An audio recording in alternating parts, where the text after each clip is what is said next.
전 세계적으로 여러분 가장 영적으로 어두운 곳, 이 시대에 만약에 바벨론을 상징적으로 예표하는 도시 가운데 하나를 예로 들라 그런다면 결코 빠지지 않고 반드시 들어갈 만한 곳 어디일까요? 바로 미국 뉴욕의 맨하탄입니다. 들어보셨죠? 이 맨하탄에 타임스퀘어 처치가 있어요. 정말 마약 중독자들, 그리고 완전히 건달들, 깡패들, 거리의 불황자들, 이런 사람들을 결국에는 하나님의 군대와 같은 사람으로 만들었던 놀라운 교회가 있습니다.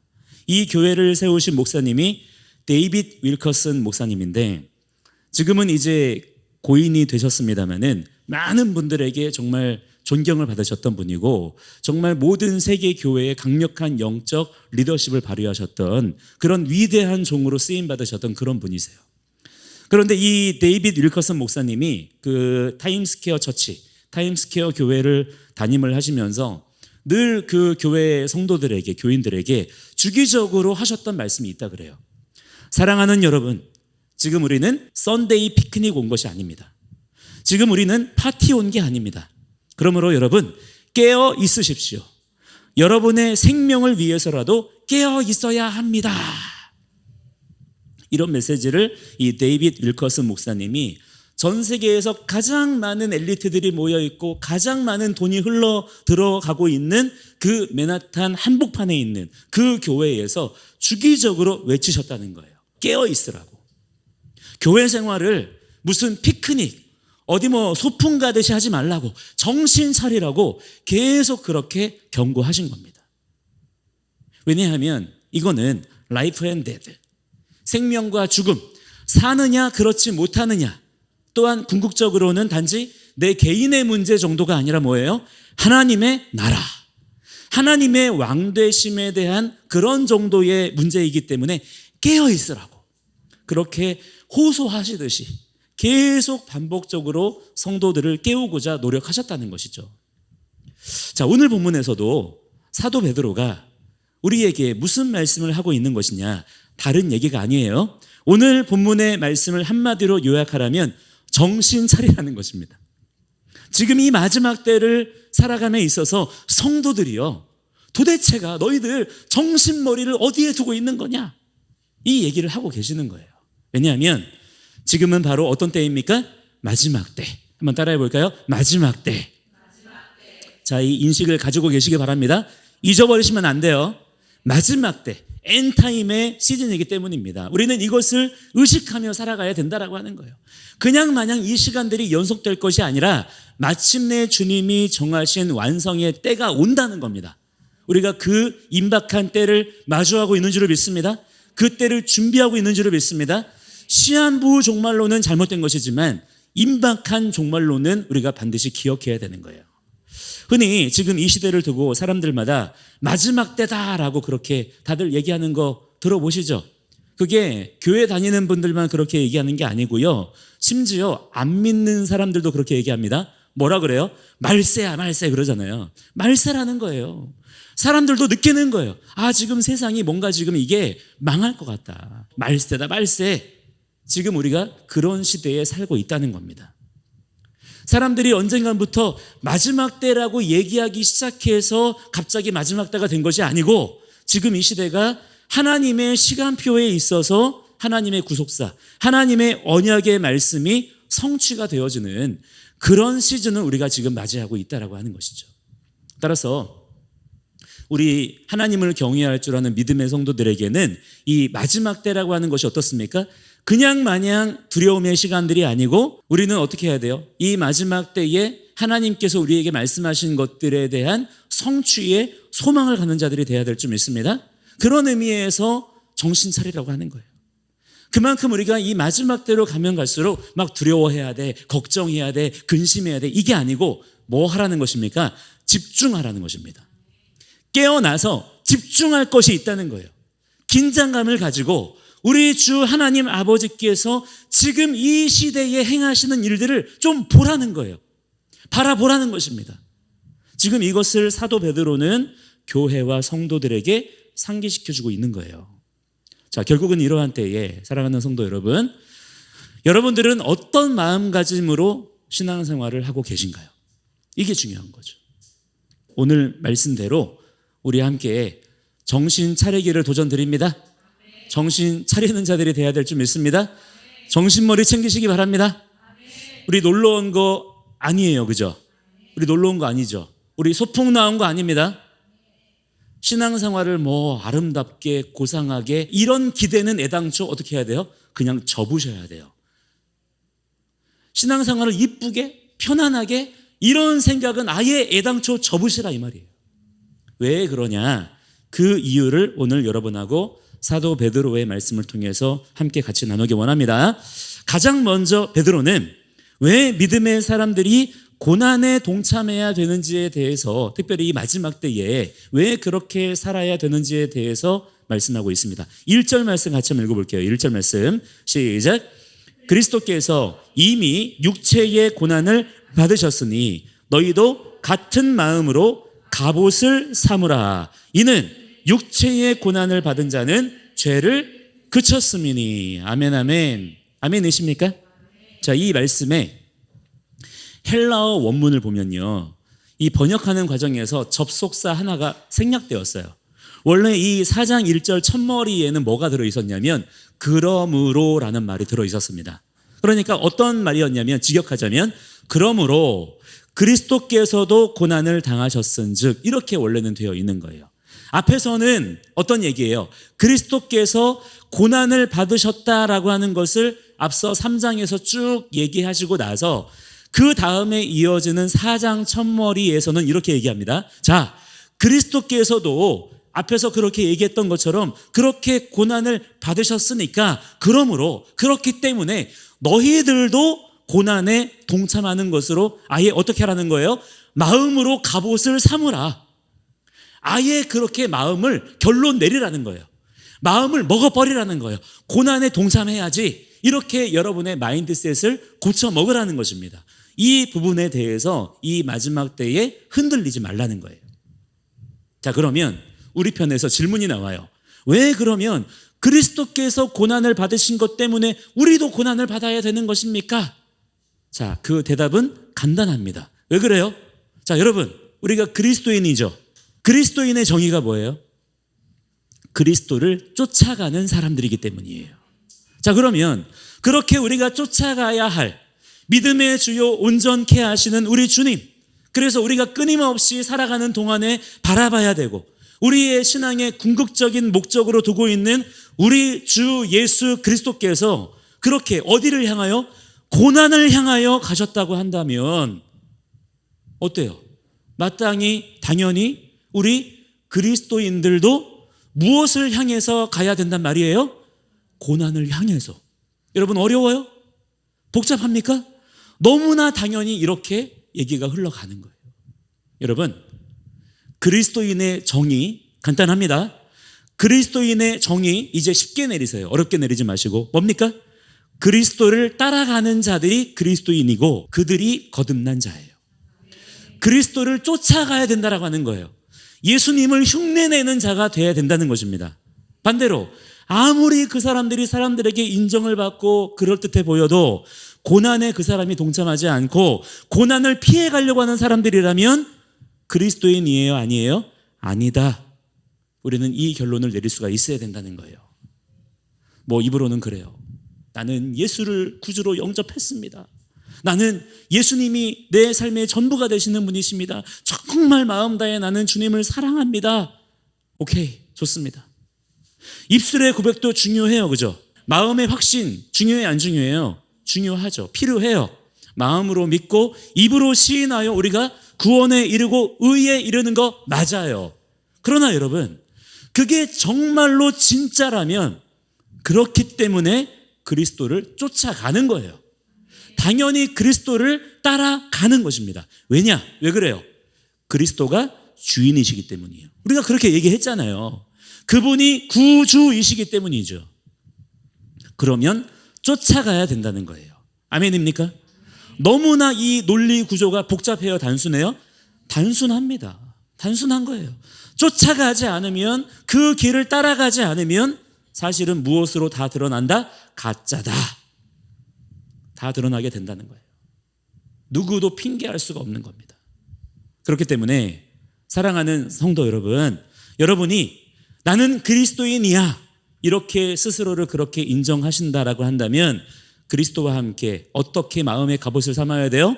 육체의 고난을 함께 담당할 것을 어떻게 해요? 아예 갑옷처럼 다른 어떤 여지를 두지 마시고 애당초 그렇게 마음가짐을 먹으라는 거예요. 내가 그리스도와 함께 이 시대 가운데 고난을 받아야지, 기꺼이 받아야지, 그냥 그렇게 결정을 내리시는 자들이 되시기 바랍니다. 그것이 이 마지막 때의 성도로서 정신 차리고 사는 것이다. 고난이 있다. 고난을 받자. 고난에 동참하는 자가 되자. 이 마인드셋을 가지는 자들이 되시기 바랍니다. 지금 이 시대 가운데 어떻습니까? 주님의 진리의 말씀을 대적하는 것이 마치 무슨 유행처럼 돼버리고, 그죠? 마치 무슨 그것이 대단한 가치인 양 사람들이 막 그렇게 떠들고 다니고, 그것이 법제화가 되어지고, 그것이 세상의 어떤 구조, 가치 체계를 이루고 있는 지금의 이 세상 안에서 이 진리의 말씀, 오직 예수님만이 우리의 왕이시다라고 하는 이 진리의 말씀을 쫓아 사는 것 자체가 고난이에요. 우리가 뭐 새롭게 불구덩이로 막 들어가야 되는 것이 아니라 그렇게 말씀 붙잡고 나는 말씀대로 살 거야, 나는 예수 그리스도의 고난에 동참하는 자가 될 거야, 이거 하나만 바로 세워지면 그 사람은 고난에 동참하는 삶을 살게 되는 것입니다.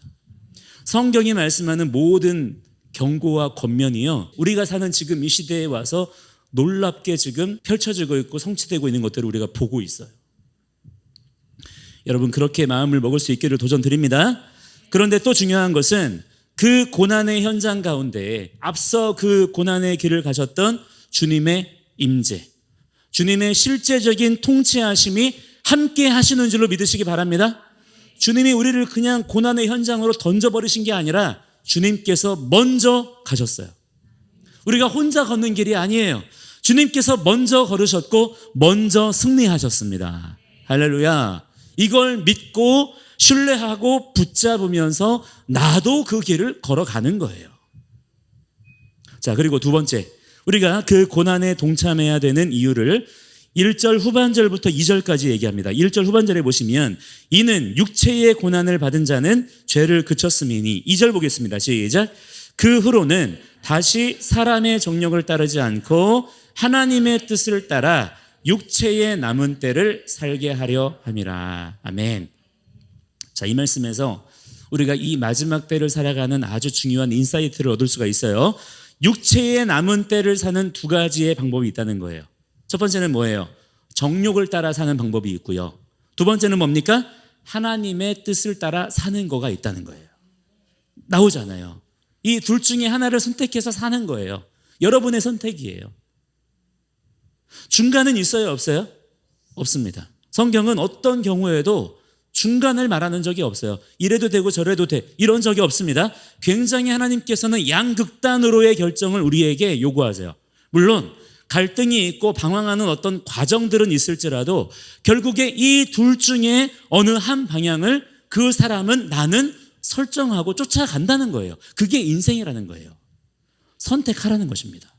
자, 그러므로 우리가 정말 그리스도인으로서 이 시대 가운데 주님의 말씀을 쫓아 살아가는 사람이라면 고난을 받아요, 안 받아요? 필경은 받을 수밖에 없다. 왜 그래요? 이 세대가 하나님의 진리의 말씀을 쫓아가요, 안 쫓아가요? 쫓아가는 세대가 아니기 때문에 그래요. 베드로가 오늘 4절 말씀에도 그 얘기를 합니다. 4절 보겠습니다. 시작. 이러므로 너희가 그들과 함께 그런 극한 방탕에 다름질하지 아니하는 것을 그들이 이상히 여겨 비방하나. 그 전에는 어때요? 우리도 이 전에는 우리도 다 똑같이 육체의 소욕을 따라 행하던 자들이었죠. 그 전에는 자기들과 똑같이 방탕한 대로, 세상이 원하는 대로, 내 육신의 소욕이 이끄는 대로 그냥 막 살았어요.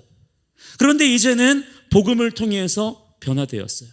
육신이 원하는 것을 쫓아 사는 것이 아니라 이제는 결단하고 절제하고 차단하는 가운데, 물리치는 가운데 내 안에 계신 성령 하나님이, 진리의 영이신 성령님이, 예수의 영이신 성령님이 주님의 길로 인도하시는 그 인도하심을 쫓아 살다 보니까 어떻게 되었습니까? 같이 있던 그 사람들이, 전에 같이 방탕을 즐기고 같이 세상 문화를 즐기던 그 사람들이 그 전에 같이 육신을 쫓아 살 때는 아무 말도 안 하다가 바뀐 우리의 삶을 보고는 어떻게 하는 거예요? 이제 우리를 막 비방하기 시작하는 거예요. 너희들 극우야, 너희들 근본주의자야, 너희들 지나친 거야, 분란 일으키지 마, 쪼개지 마, 갈등을 일으키지 마, 이런 말들을 막 하는 것입니다. 바로 우리가 지금 이 시대 가운데 그런 얘기를 듣고 있잖아요. 그런데 그게 뭐라는 겁니까? 정상이라는 거예요. 우리 주 그리스도를 위하여 기꺼이 수많은 비방과 고난 가운데 있는 여러분, 5절 말씀 보실게요. 5절 말씀 시작. 그들이 산자와 죽은 자를 심판하기로 예비하신 이에게 사실대로 고하리라. 아멘. 이 말씀을 기억하시기 바랍니다. 자, 여기서 얘기하는 고하다라는 이 말씀은 본문의 흐름으로 풀이하면 법정에서 진술하다 그 뜻이에요. 그러니까 예수님께서 다 그 진실을, 정체를 다 드러내실 것이고 그에 따라서 다 심판하실 것이다. 할렐루야. 이것이 믿음의 의인들에게는 소망인 것이고 위로인 것입니다. 예수님께서요 다 드러내실 거예요. 다 심판하실 겁니다. 절대로 억울하게 그냥 두지 않으신다는 거예요. 반드시 공의대로 갚아주실 것입니다. 이 사실을 분명한 소망의 말씀으로 믿으시기 바랍니다. 자, 그렇기 때문에 지금 우리는 다른 거 필요 없어요. 그때에 우리가 주님 앞에 서게 될 때에 주님 앞에서 할 말이 준비되어 있으면 됩니다. 지금은 그들이 비방을 하고 우리를 고난 가운데, 어려움 가운데 핍박하면서 비아냥거리고 조롱할지 몰라도 결국은 누가 판단해 주시는 거예요? 아무리 사람들이 옳다 그르다 얘기해도 결국에 진짜 판결은 누가 내려주시는 것입니까? 우리 주 예수 그리스도께서 내려주시는 것인 줄을 믿습니다. 주님 앞에 산자와 죽은 자를 심판하시는 창조주 주님 앞에 우리가 딱 서게 되면 결국은 어떻게 그 사람이 어떤 삶을 살았는지에 대해서 다 드러나게 된다는 것이고 다 고백하게 된다는 거예요. 그래서 6절에 이렇게 말씀합니다. 6절 말씀 읽겠습니다. 시작. 이를 위하여 죽은 자들에게도 복음이 전파되었으니 이는 육체로는 사람으로 심판을 받으나 영으로는 하나님을 따라 살게 하려 함이라. 아멘. 만약에 이 세상의 가치와 이 세상에 있는 것들을 쫓아 살면 우리가 절대 성령 안에서 살 수도 없어요. 깨어 있을 수도 없습니다. 모두가 이 세상을 쫓아 그렇게 살아가려고 할 때 세상의 가치, 세상의 유행, 세상의 어떤 기준들을 쫓아 살려고 할 때 그리스도인들이 만약에 그들과 똑같이 살면서 경건한 삶을 그렇게 살면서도 나는 그 안에서 살기를 원한다? 죄송합니다. 그런 거는 새빨간 거짓말인 것입니다. 그럴 수가 없어요. 로마서 12장은 절대 그렇게 말씀하지 않습니다. 뭐라고 말씀해요? 너희는 이 세대를 본받지 말고. 기본적으로 이 세대를, 유행을, 가치를, 시스템을 따라가지 말라는 거예요. 그렇게 해서는 절대 하나님의 뜻에 따라 내 삶을 통해서 하나님께 드려지는 예배가 될 수 없기 때문에 그렇게 하면 안 된다는 것입니다. 기독교인들 가운데 가장 안타까운 분들이 누구냐면 세상에 믿지 않는 사람들이 하는 것을 똑같이 따라하면서 어떻게 해서든지 자기는 그 안에서 신앙생활 잘 해보겠다고 몸부림치는 그런 분들이 있는 거예요. 쉽게 말해서 뭡니까? 양다리 걸치고 있는 것이죠. 여러분, 그것은 마치 뭐와 같냐면 개구리가 불 위에 있는 주전자 물속에 이렇게 들어가 있으면서 어떻게든 저는 여기에서 살아내 보겠습니다, 이렇게 말하는 거하고 똑같은 거예요. 그 개구리가 살려면 어떻게 해야 됩니까? 빨리 튀어나와야 돼요. 필경은 죽게 되는 것입니다. 그러므로 오늘 본문에서 얘기합니다. 7절 말씀 볼게요. 시작. 만물의 마지막이 가까이 왔으니 그러므로 너희는 정신을 차리고 근신하여 기도하라. 아멘. 자, 오늘 본문은 우리에게 너무나 분명하게 얘기해요. 여기서 정신을 차리고 근신하는 것과 기도하는 것을 딱 연결시켜 놨어요. 정신을 차린다라는 것은 곧 깨어있는 것을 얘기하는 것이고, 근신한다라는 것은 무엇입니까? 자기를 절제하고 자기를 다룰 수 있는 것을 얘기하는 거예요. 깨어있고 자기를 절제해서 규모 있게 마땅히 해야 할 바를 할 수 있는 사람으로 그렇게 자기를 온전히 세우기 위해서는 그런데 뭐를 해야 된다? 기도하지 않으면 깨어있지 못한다는 거예요. 기도하지 않으면 근신하고 자기를 스스로 절제하고 마땅히 행할 수 있는 삶으로 규모 있게 컨트롤이 된다 안 된다? 안 된다는 것입니다. 그러므로 이 마지막 때를 살아갈 때에 깨어있는 성도로 살아갈 때에 뭐 해야 된다는 거예요? 기도해야 된다는 거예요. 하나님의 진리의 말씀을 붙잡고서 기도하는 자가 돼야 된다는 것입니다. 여러분, 기도 어떻습니까? 안 쉽습니다. 만만치 않아요. 의지적으로 기도하는 자리를 구별해서 제 몸뚱아리를 거기다가 dim으로 놓지 않으면 누구도 안 쉬워요. 그런데 여러분, 이게 안 쉬운 이유가 있어요. 왜 이렇게 성도들이 기도하는 게 힘들까? 왜 이렇게 기도가 어려울까? 이유는 간단합니다. 그냥 해도 쉽지 않은 것인데 이것을 직접적으로 대적하는 자가 있기 때문이에요. 기도하면, 여러분, 기도하면 반드시 그 영이 깨어납니다. 기도하면 그 영은 살아나요. 기도하면 그 영은요, 돌파를 경험합니다. 기도는 능력이기 때문이에요.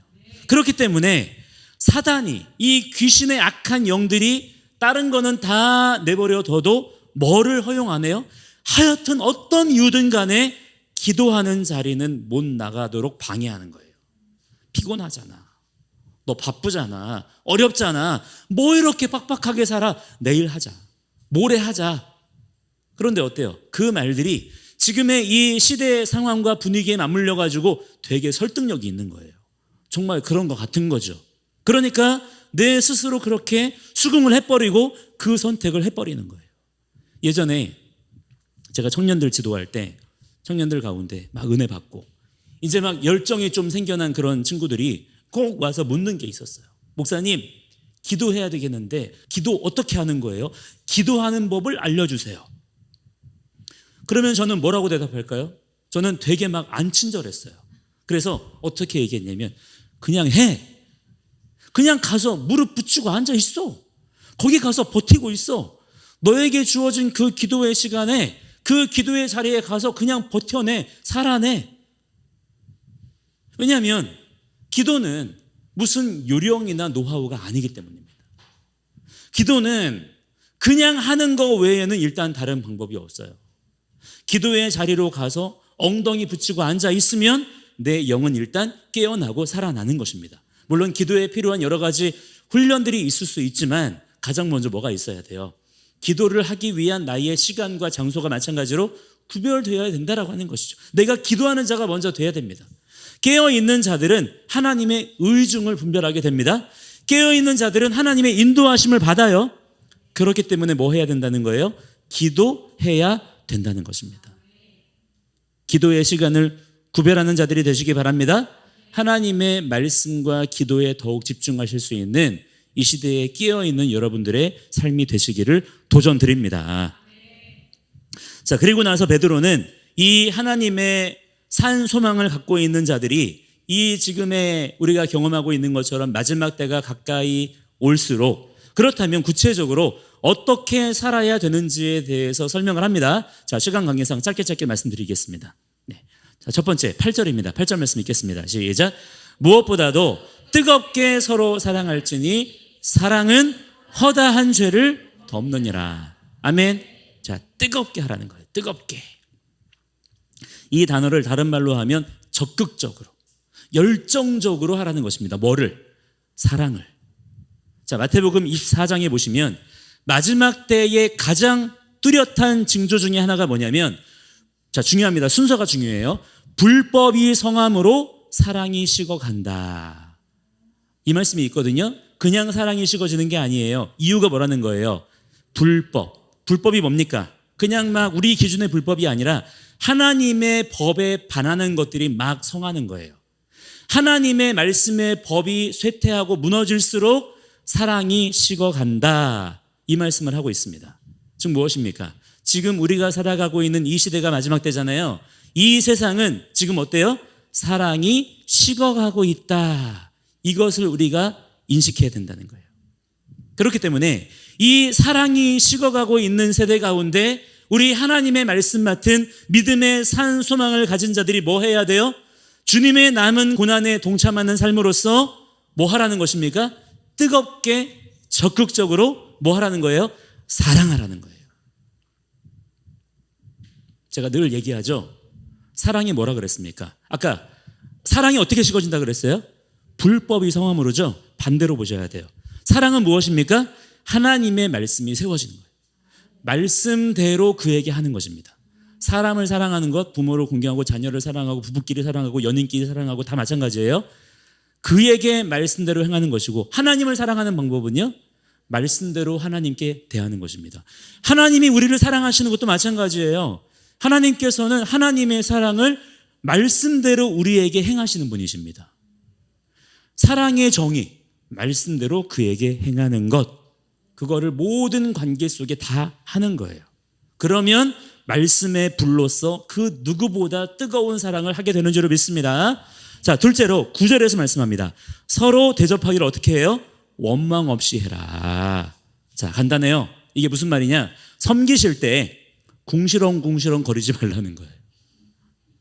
뭐가 안 맞고 뭐가 틀리고 그런 세상 기준은 그런 걸 따지지 않아요. 그렇게 하지 마시고 그냥 찬양하면서 감사하면서 섬길 일이 주어졌을 때 섬기라는 거예요. 계산하지 말고 무슨 일을 하든지 간에 성령 안에서 에덴의 삶을 누리라는 것입니다. 그게 뭐예요? 즐겁게 살라는 거예요.